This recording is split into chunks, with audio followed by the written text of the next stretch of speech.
ഭൂമിയിലെ ഏറ്റവും അമൂല്യമായ പ്രകൃതി വിഭവമാണ് ജലം.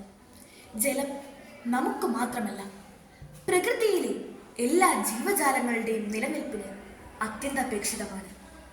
ആരോഗ്യം നിലനിർത്താൻ ദിവസവും 2 ലിറ്റർ വെള്ളമെങ്കിലും നമ്മൾ കുടിക്കണം.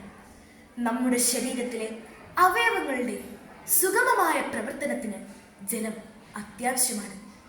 നമ്മുടെ ശരീരത്തിൻ്റെ 2/3 ഭാഗവും വെള്ളം കൊണ്ടാണ് നിർമ്മിച്ചിരിക്കുന്നത് എന്ന് നമുക്കറിയാമല്ലോ.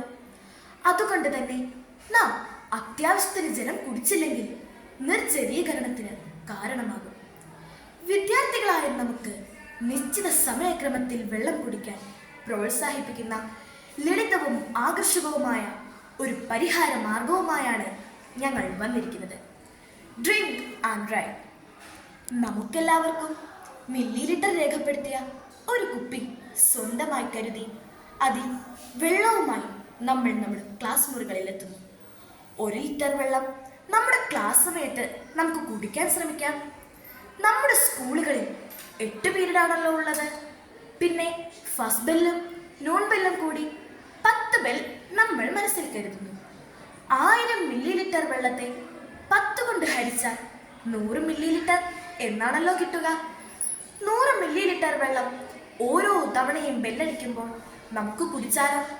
മാത്രമല്ല, ഒരു വാട്ടർ ടൈം ടേബിൾ കൂടി നമുക്ക് കരുതാം.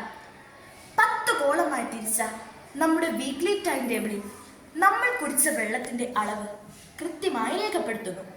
നമ്മൾ കുടിച്ച വെള്ളത്തിൻ്റെ അളവും രേഖപ്പെടുത്തിയ ചാർട്ടും മോണിറ്റർ ചെയ്യാൻ അധ്യാപകരുണ്ടെന്നുള്ള കാര്യം മറക്കരുത്.